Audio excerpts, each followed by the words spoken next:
Morning बेटा सभी को। देखो कल हमने इम्पल्स पढ़ा था, ठीक है। सभी को बोर्ड क्लियर दिख रहा है, ये बताइए पहले। कल हमने इम्पल्स पढ़ा था। ओके, गुड मॉर्निंग बेटा, गुड मॉर्निंग। अब देखिए एक बार, एक 1 सेकंड बेटा, शायद रिफ्लेक्शन आ रहा होगा।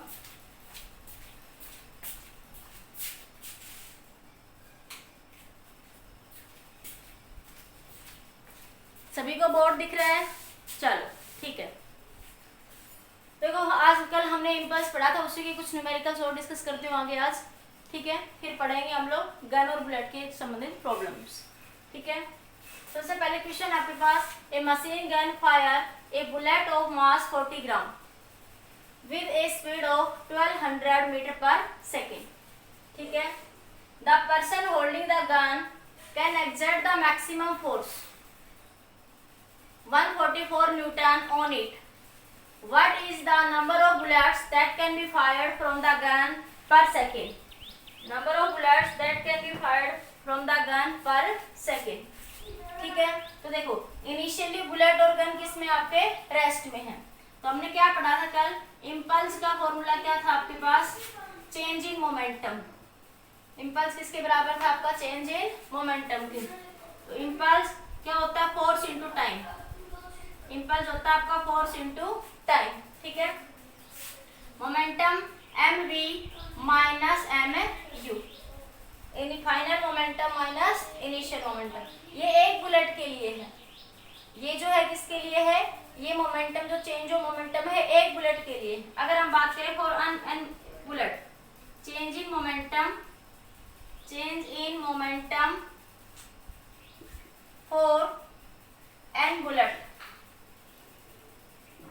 क्या बन जाएगा आपके पास, force into time n into m भी बाहर ले लेते हो क्योंकि मास तो सेम ही है। क्या बन जाएगा, v minus you. Initially bullet का वेलोसिटी क्या है, 0। इनिशियली जो वो गन के अंदर है तब उसकी वेलोसिटी क्या है, 0, ठीक है। तो क्या अपना फोर्स कितना दे रखा है, 144 न्यूटन। टाइम क्या कह रहा है, पर सेकेंड, मतलब 1 सेकेंड में, तो टाइम 1 सेकेंड। एंड मास कितना दे रखा है उसने, 40 ग्राम। 40 ग्राम के किलोग्राम बना लो, 1000 से डिवाइड कर दो। ग्राम के किलोग्राम बनाओगे 1000 से डिवाइड कर दो। 4 इंटू 10⁻⁻²। तो आ जाएगा मास m 4 into 10⁻⁻² into velocity v दे रखी है 1200 metre per second. 1200 metre per second, ठीक है। आगे सोल्व करिए क्वेश्चन को। आगे जब आप इसको सोल्व करेंगे यहाँ से, तो ये आ जाएगा आपके पास n is equals to 144 divided by 4 into 10⁻⁻² divide by 1200। ये 2 जीरो से 2 जीरो कैंसिल, समझ आ गया ना कैसे। ये -2 है, ये +2 है, तो कैंसिल हो जाएंगे ये, ठीक है। और ऐसे नहीं समझ आता, ऐसे लिख लो 44 4 इंटू -2 है, ये ऊपर जाएगा तो ये प्लस का 2 हो जाएगा 100, ठीक है। नीचे क्या है 1200, तो 2 जीरो से 2 जीरो कैंसिल, ठीक है। 4 से काट लो, ये 12 पे कट जाएगा, ठीक है। और ये आपके पास 3 पे कट जाएगा, तो कितने आ जाएंगे आपके 3 बुलेट। 1 सेकेंड में वो कितने बुलेट्स फायर करेगा आपका, 3 बुलेट्स जो है वो फायर्ड करेगा आपके पास, 3 बुलेट्स पर सेकेंड। कितने बुलेट फायर करेगा वो, 1 सेकेंड में 3 बुलेट्स। फिर से समझ लीजिए क्वेश्चन को। एक मशीन गन से बुलेट फायर हो रहे हैं, वो कह रहा है कि 1 सेकंड में कितने बुलेट फायर होंगे। तो हमारे पास उसने फोर्स दे रखा है, ठीक है, टाइम दे रखा है। तो हमें इम्पल्स का फॉर्मूला पता था, इम्पल्स बराबर होता चेंज इन मोमेंटम, ठीक है। ये एक बुलेट के लिए था, n बुलेट के लिए इसको n से क्या कर दोगे, मल्टीप्लाई। सोल्व कर लोगे, सारी वैल्यूज आपको गिवन है, तो नंबर ऑफ बुलेट पर सेकंड कितने आ जाएंगे आपके, 3 आ जाएंगे, ठीक है। समझ आ गया। ये AIEEE 2004 में आया हुआ क्वेश्चन है आपका, नोट कर लीजिए जल्दी से। किसी को कोई डाउट है तो पूछ लीजिए।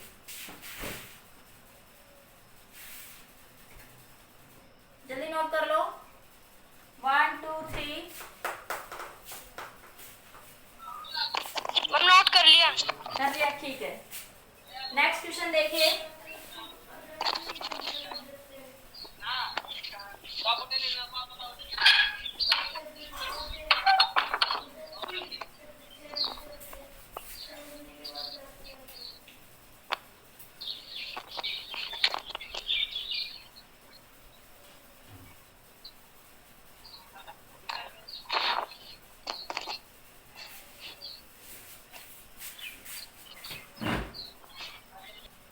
देखिए क्वेश्चन है आपके पास, a ball moving with a momentum of 5 kilogram metre per second striking against a ball. एक बॉल है, ठीक है, वो मूव कर रही है आपके पास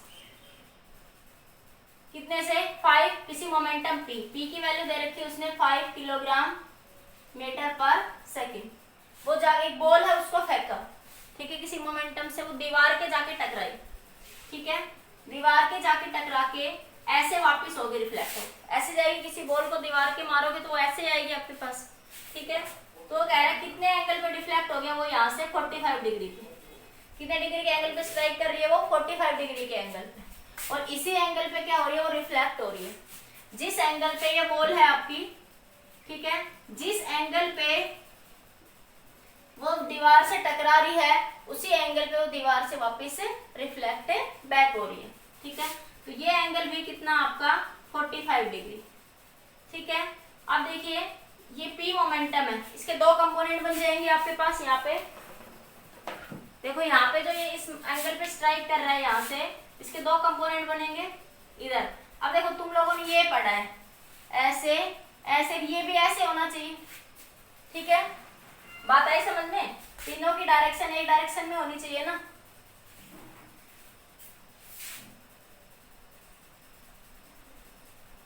ओके, ठीक है बेटा, चार्ज कर लिया करो बेटा टाइम पे।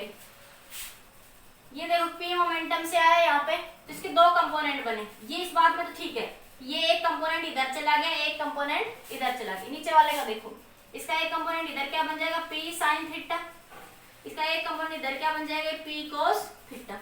अब देखो इस पहले वाली सिचुएशन में ये ऐसे आ रहा, दीवार की साइड ऐसे आ रहा, ठीक है। तो ऐसी सिचुएशन, अब तीनों डायरेक्शन, रिजल्टेंट डायरेक्शन इस डायरेक्शन में नहीं है, तो ऐसी सिचुएशन में क्या करोगे, इसको पैरेलली आगे शिफ्ट कर लो, ऐसे कर सकते हो ना, पैरेलली शिफ्ट। यहां से वेक्टर रिजोल्यूशन ले लो, ठीक है। ये एंगल कितना बन जाएगा आपके पास, 45 डिग्री, ठीक है। ये 45 है तो ये भी कितना हो जाएगा आपका 45 डिग्री, ठीक है। तो आपके पास दो कंपोनेंट बने यहाँ से, इधर से इस P के, तो एक बना P cos 45 डिग्री, और एक इस डायरेक्शन में आया P sin 45 डिग्री। ये 45 भी लिख लो, क्योंकि एंगल कितना आपका 45, क्या लिख लोगे, 45 डिग्री, ठीक है। ये रिजोल्यूशन समझ आ गया सभी को।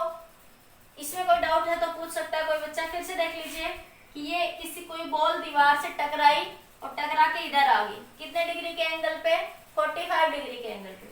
वेक्टर रिजोल्यूशन पढ़ा है, देखो इसका तो सीधा सीधा समझ आ रहा है, एक कंपोनेंट इधर एक कंपोनेंट इधर।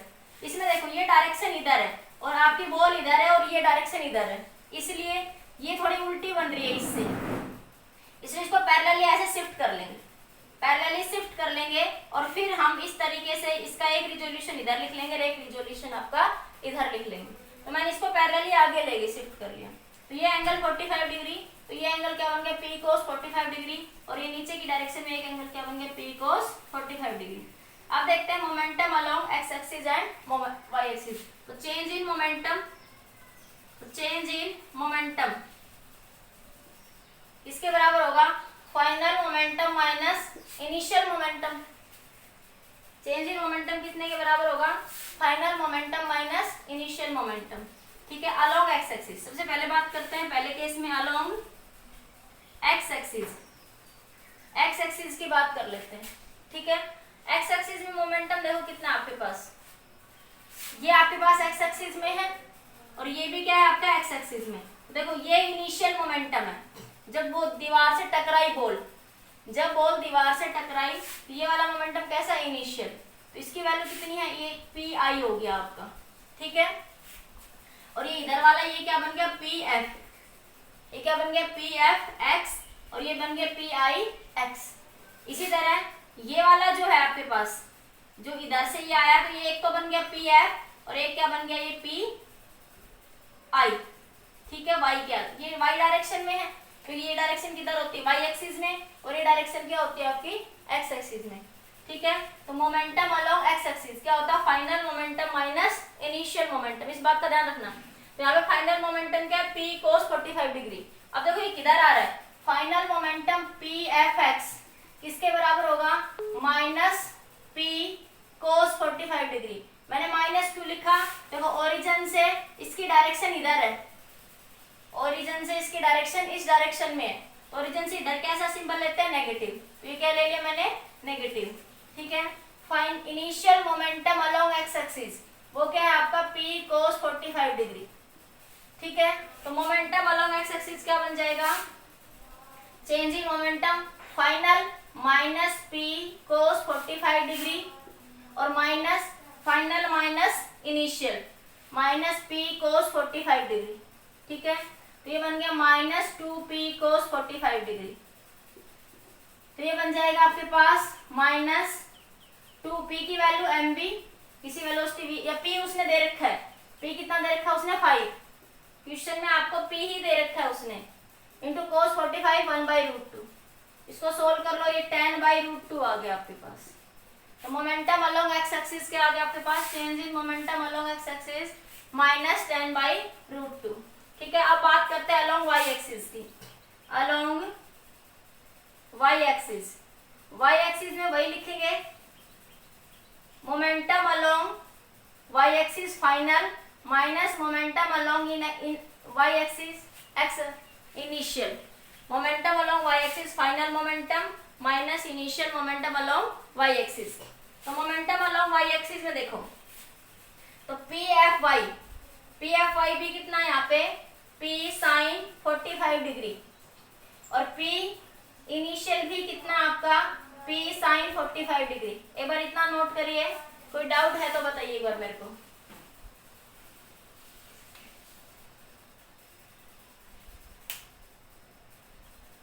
बताइए एक बार जल्दी से। एक मिनट बेटा, कुछ गड़बड़ होगी इसमें ना, ये फाइनल, ये इनिशियल और ये आपका फाइनल। एक मिनट 1 सेकंड में देख लेते, चेक कर लेते एक बार, रुको, कहीं ये साइन में गड़बड़ हो रही तो नहीं है। ये इधर आया तो इसे स्ट्राइक हुआ, ठीक है। इसका एक कंपोनेंट इधर बन गया पी कोस, तो ये एक्स एक्सिस में पॉजिटिव गया और ये इधर चला गया आपके पास, ठीक है। तो आपके पास ये मोमेंटम इनिशियल, ये मोमेंटम आपका फाइनल और ये वाई एक्सिस में, ठीक है। जल्दी नोट करो।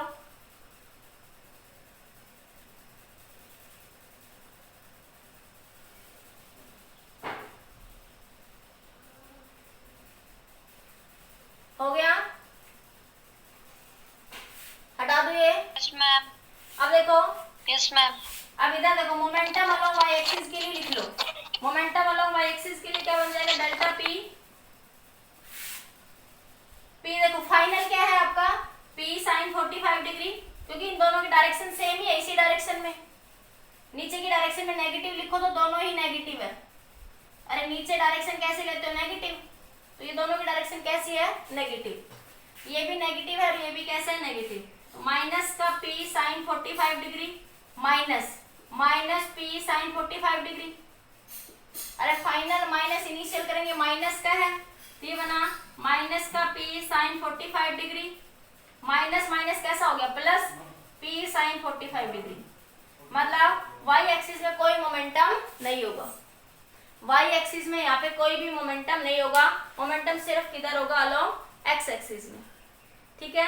मोमेंटम किधर चेंज होगा, अलोंग एक्स एक्सिस, और उसकी वैल्यू आपके पास ये आ जाएगी। इसमें ध्यान रखना, ये नेगेटिव के ऊपर आंसर ऑप्शन में देगा 10 माइनस का 10/√2 प्लस का √2। तो ये ध्यान रखना आपको कि फाइनल माइनस इनिशियल ही लिखोगे हमें, क्योंकि चेंज ऑफ मोमेंटम क्या होता है, फाइनल माइनस इनिशियल।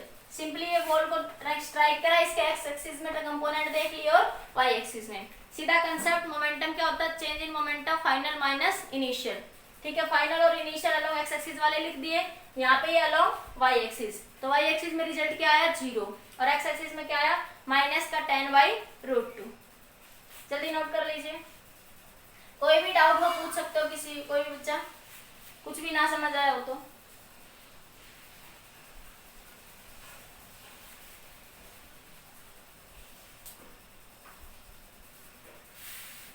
बोलो, समझ नहीं आया तो बोलिए भाई, बोलो।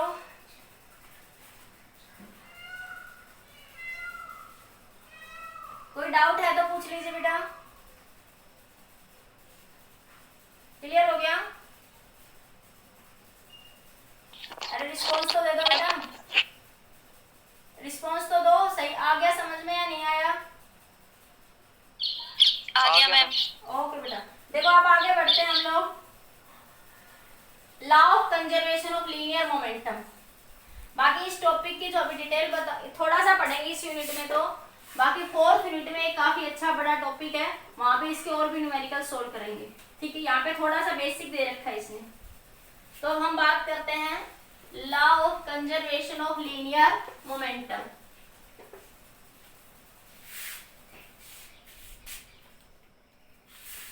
Law of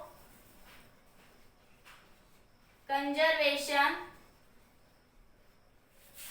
of linear momentum. Linear momentum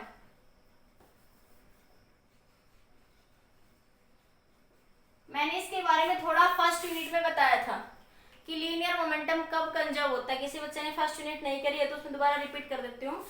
ठीक है, न्यूटन का सेकंड लॉ कहता है F क्या होता है dp बाई dt। ये बातें तो सभी को पता है।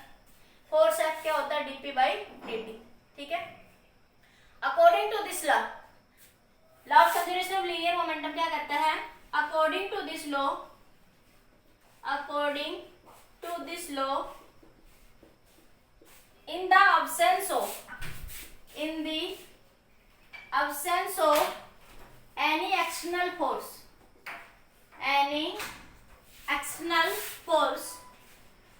linear momentum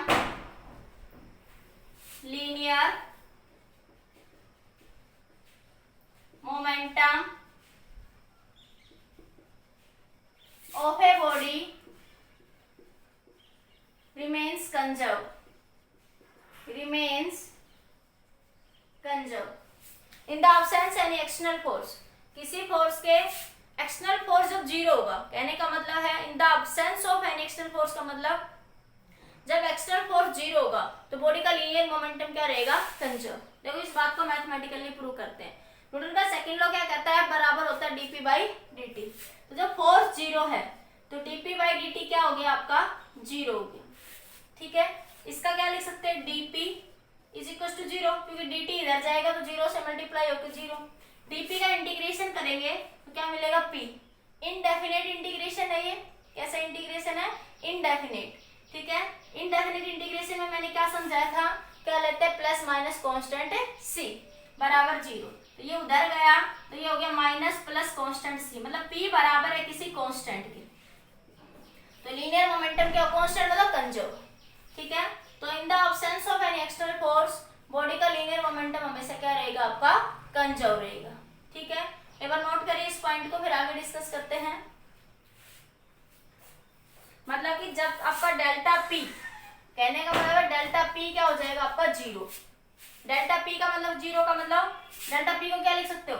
final momentum minus initial momentum is equal to zero. मतलब जब मोमेंटम कंजर्व होगा तो फाइनल मोमेंटम बॉडी का इनिशियल मोमेंटम के बराबर होगा। जब मोमेंटम कंजर्व होगा तो बॉडी का फाइनल मोमेंटम जो है, फाइनल मोमेंटम बराबर होगा इनिशियल मोमेंटम के। इनिशियल मोमेंटम के एक बार नोट करिए इस पॉइंट को।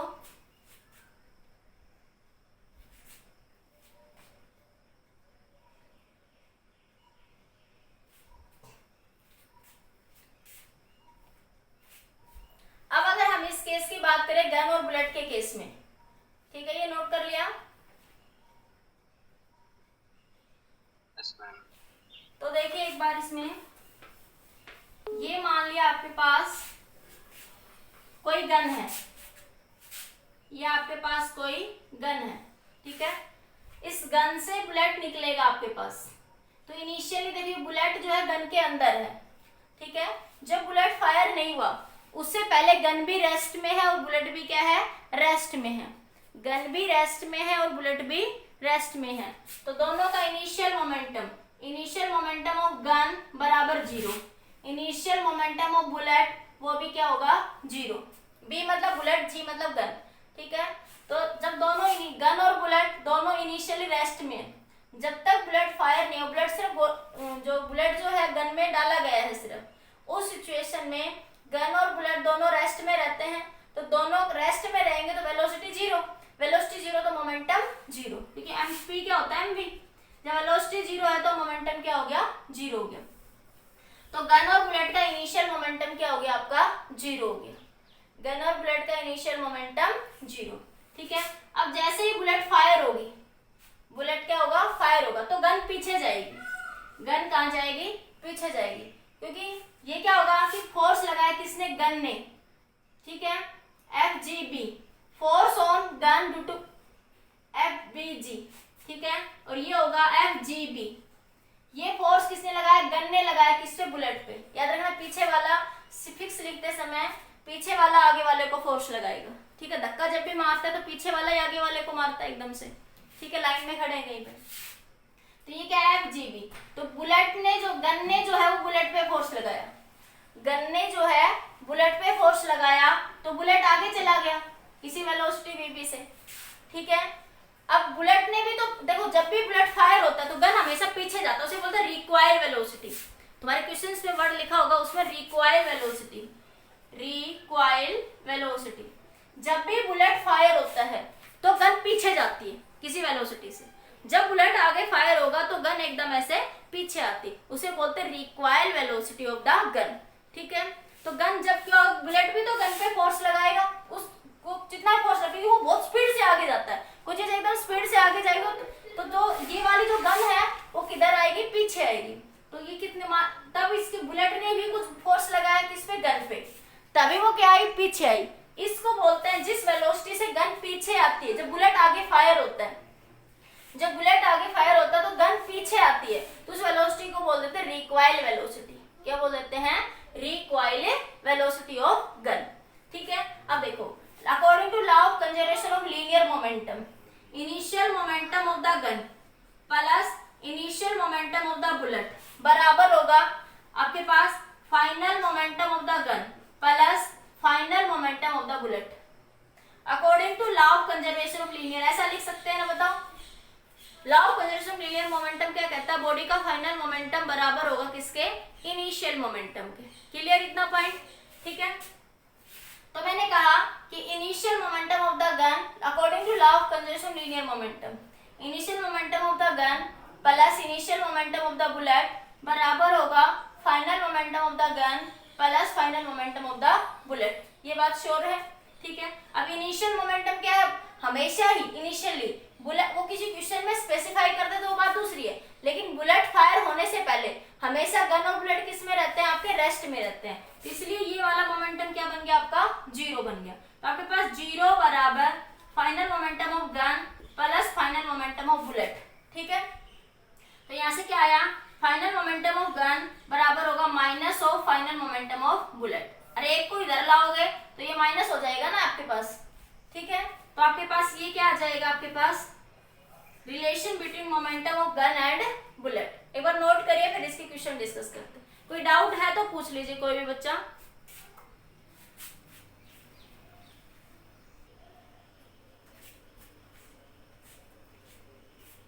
एक बार 5 मिनट बाद रीज्वाइन हो जाना, वैसे मीटिंग ऑफ होने वाली, एक बार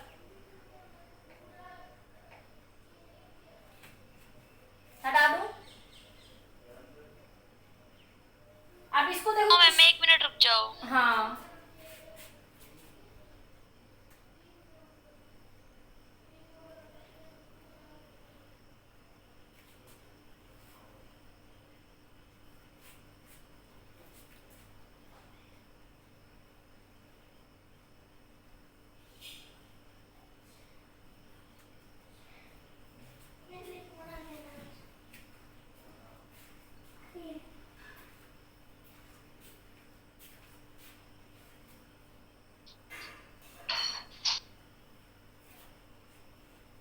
जल्दी लिखो बेटा।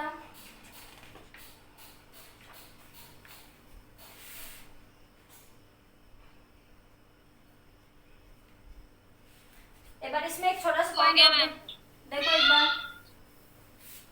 इसमें ये यहाँ पे इसको तुम्हारी बुक्स में ऐसा लिखा नहीं मिलेगा, उसमें ऐसा लिखा मिलेगा कि बुलेट का मास, बुलेट गन बड़ा होता है ना गन, तो गन का मास बड़ा ले लेते हैं, बुलेट छोटा होता है तो बुलेट के मास को स्मॉल m से लिख देते हैं। ठीक है, तो इसको ऐसे लिख देंगे, इसकी वेलोसिटी को vg लिख देती हूँ मैं, इसकी वेलोसिटी को मैं vb, ये इसी को आगे लिख रही हूँ, तो ये क्या बन जाएगा आपका mb vg minus small m vb। तो अब यहाँ से आपको जो भी बुक्स में ऐसा लिखे मिलेगा m capital V minus m small v, तो एक ही बात है ये, वो तुम्हारी मर्जी है। मैम क्लियर नहीं दिख रहा।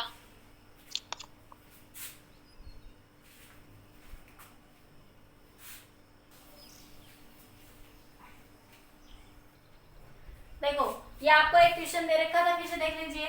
इसका मास कितना था 2 किलोग्राम, एक बॉल है जिसका मास 2 किलोग्राम है, दूसरी बॉल है जिसका मास 1 किलोग्राम है। पहले ये बॉल 2 मीटर पर सेकंड से मूव कर रही है, ये बॉल 1 मीटर पर सेकंड, इनमें कोलिजन हुआ, कोलिजन होने के बाद ये सेपरेट होगी। ठीक है, ये किसी वेलोसिटी 2 मीटर पर सेकंड से मूव कर रही है, तो बताइए ये किस वेलोसिटी से मूव करेगी after the collision. Simple concept क्या लगाओगे, law of conservation of momentum, initial momentum बराबर final momentum. Initial momentum m1 u1 m2 u2 सारी वैल्यूज आपको गिवन है, m1 दे रखा है आपको, m2 u1 और u2 पुट कर दिया, यहाँ पे आपको v1 v2 m1 और m2, v1 आपको निकालना है, ये सारी वैल्यू पुट करके सोल्व करोगे तो v1 कितना आ जाएगा आपका 3/2। ठीक है, देखिए नेक्स्ट क्वेश्चन देखिए, नोट कर लिया सभी ने, ये सभी को क्लियर आ रहा है आवाज, जल्दी से स्क्रीनशॉट ले लीजिए इसका, 1 2 3 जल्दी नोट कर लीजिए, स्क्रीनशॉट ले लीजिए। हो गया मैम। नेक्स्ट देखिए आपका, अब एक मान एक एटम बम है, एटम बम से खेलते हैं, आजकल बड़ी न्यूज में चर्चा रहती है एटम बम की, है ना, चाइना और इंडिया की, और पाकिस्तान साथ मिल रहा है चाइना के। ठीक है, तो देखिए मान ले कोई एटम बम है आपके पास, ये एक एटम बम है, ठीक है, वो कहता है ये टूट गया अपने आप, कोई ऐसी सिचुएशन आ गई, रिएक्शन हुई कि अपने आप ब्रेक हो गया। ठीक है, 2 पार्ट्स में, एक पार्ट का मास m है तो दूसरे पार्ट का मास क्या है 2m है। ये वाला जो है ये 5 मीटर पर सेकंड से मूव कर रहा है, तो इसकी वेलोसिटी बताइए क्या होगी after the breaking of atom bomb. Atom bomb के ब्रेक होने के बाद बताइए इसकी वेलोसिटी क्या होगी, कैसे करोगे बताओ, सिंपल है, अरे बताओ सिंपल ही तो है, कैसे, इनिशियली दोनों मास किसमें है, रेस्ट में है, जब एटम बम ब्रेक नहीं हुआ तो इनिशियल मोमेंटम बराबर फाइनल मोमेंटम, इनिशियल मोमेंटम किसके बराबर है, फाइनल मोमेंटम के। ठीक है, तो इनिशियली तो दोनों किसमें है, रेस्ट में, जब बम ब्रेक नहीं हुआ तो कोई चेंजमेंट ही नहीं था, तो इनिशियल मोमेंटम एटम बम का क्या था 0। ठीक है, अब फाइनल मोमेंटम, जब एटम बम टूटता है तो एक इस डायरेक्शन में मूव करता है, फ्रेगमेंट, फ्रेगमेंट मतलब उसके टुकड़ा, ठीक है ना, एक इस डायरेक्शन में मूव करेगा तो एक इस डायरेक्शन, कभी भी दोनों डायरेक्शन में मूव नहीं करेगी, तो एक इस वेलोसिटी से इधर जा रहा है, एक इस वेलोसिटी से किस वेलोसिटी से इधर जाएगा आपके पास, तो फाइनल मोमेंटम क्या बनेगा आपके पास 2m इंटू v, ठीक है, 2m इंटू 5 माइनस इसकी वेलोसिटी कितनी हो जाएगी m इंटू वी, क्योंकि इधर जा रहा तो इसकी वेलोसिटी इधर कैसी लोगे नेगेटिव, ये इधर है तो इसकी वेलोसिटी कैसे ले लोगे पॉजिटिव, तो ये बन गया आपके पास mv बराबर 2m इंटू 5, m से m कट गया तो v बराबर 10, तो ये किस वेलोसिटी से मूव करेगा आपका 10 मीटर पर सेकंड की वेलोसिटी से। ठीक है, नोट करिए, तो बिल्कुल इजी सा क्वेश्चन था, एक अच्छा क्वेश्चन करवाती हूँ आपका एग्जाम्स में आया हुआ, इस क्वेश्चन को नोट कर लीजिए।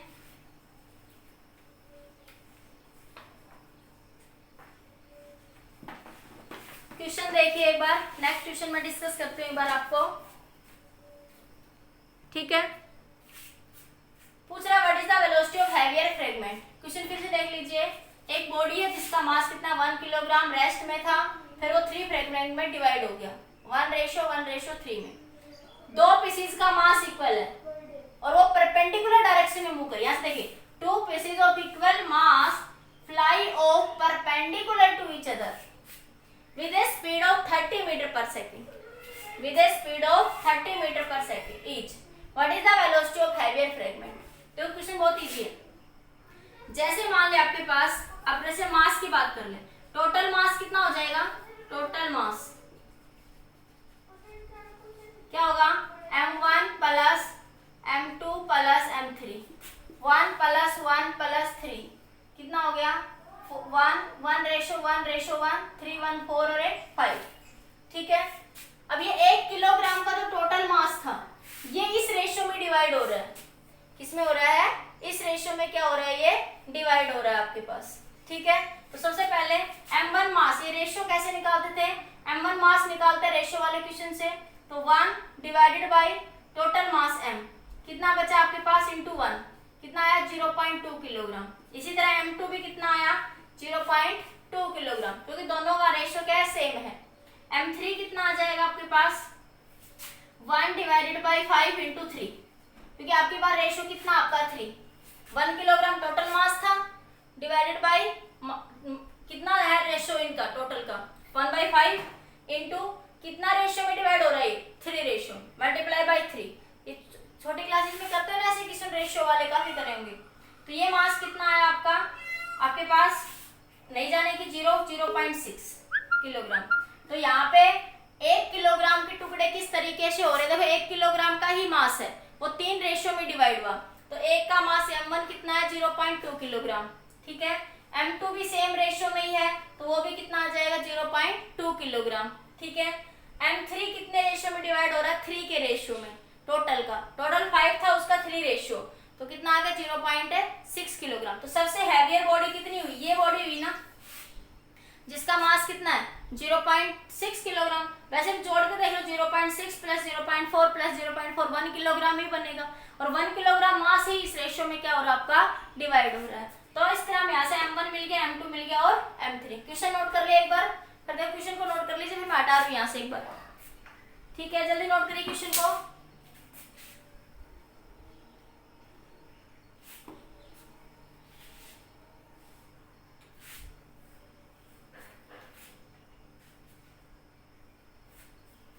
नोट कर लिया क्वेश्चन? Yes ma'am. चलो मैं क्वेश्चन को हटा रही हूँ ऊपर से एक बार। देखो यहां से देखिए एक बार,